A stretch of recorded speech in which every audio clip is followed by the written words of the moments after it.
So I'm going to meet my friends for a bike ride. I don't know what we're doing, but in the group chat it said it could get a little mountain bikey, so I'm on the Gunner. I've actually ridden the last few rides on the Rally, and all of a sudden I'm like, look at me, all upright. But so yeah, let's see what we get into.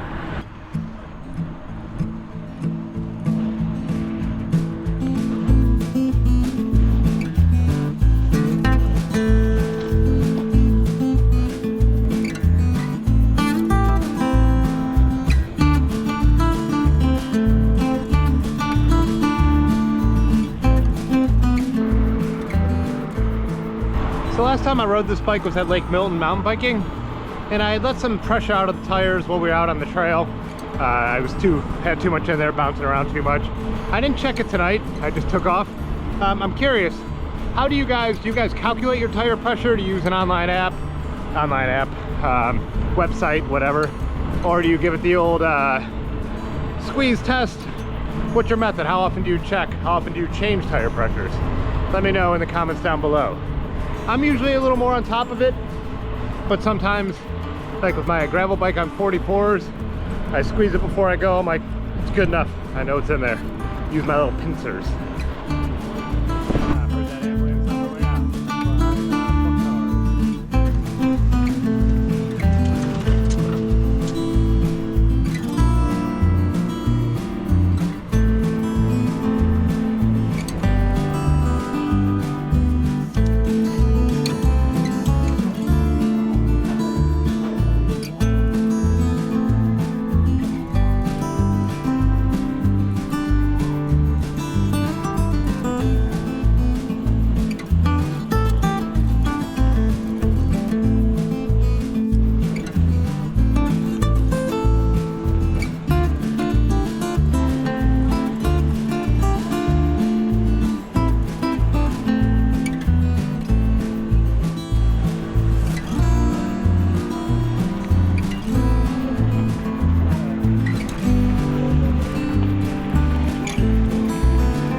So when they said it could get mountain bikey, they meant literally we were going mountain biking.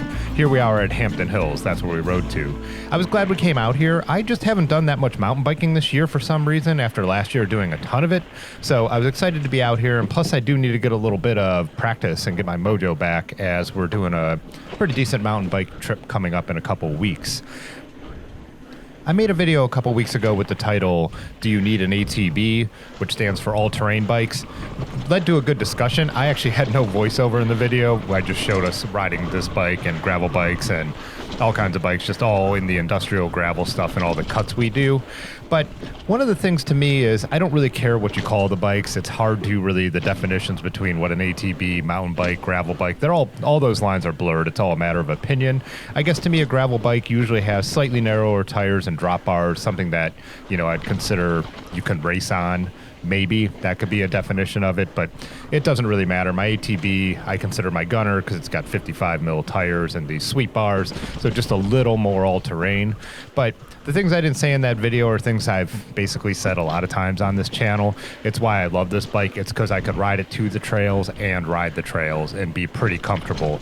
It's good enough at just about everything. Whereas, you know, Ames rode her mountain bike, and when we climbed up out of the valley, you know, she had basically said she had burned all her matches by riding that bike and the gearing it has and the geometry and stuff like that. So I just feel that this bike splits the difference a little more. This is this double track. I showed it on Instagram. A lot of people asked what it was. This is, if you're not from the area, joins the two sections of Hampton Hills. There's an area we call the top, and then there's an area you ride to that drops all the way down into the valley, and is a little more advanced when you get there riding. And I love that little section, especially at sunset. It's so pretty.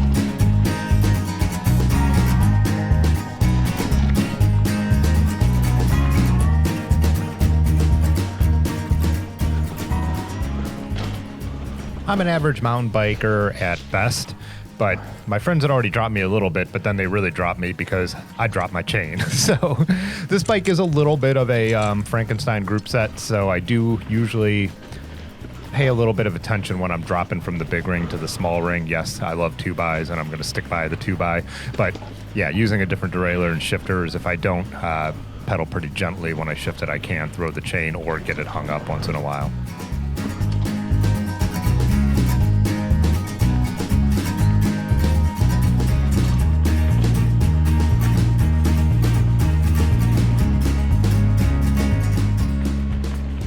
This section here over the next couple clips is one of my favorite parts of Hampton.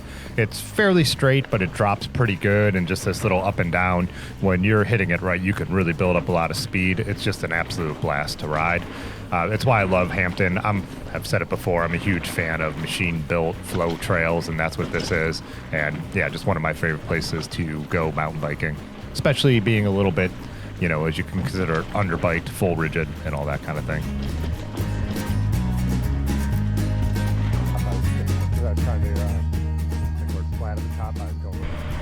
So I didn't film a ton as it was getting pretty dark, so I was kind of trying to look for the sun.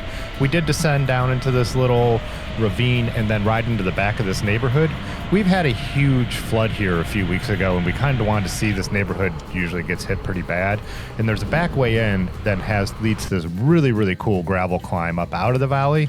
So we went back to see what would happen, and the road back there was closed. Of course, we went anyways, but yeah, it was trashed. This was a normal road before.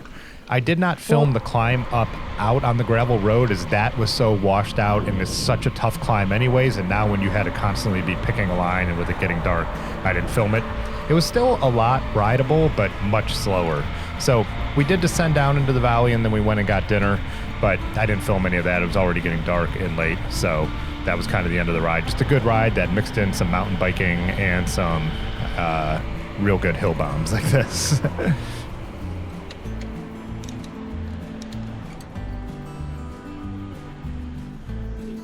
So if you saw the last video, you'll know Yonda is rebuilding the wheels for my gravel bike, so I don't have that. So I'm trying to decide what I'm going to ride today for our bike path road ride me and Aaron are going to do, which will be the next video.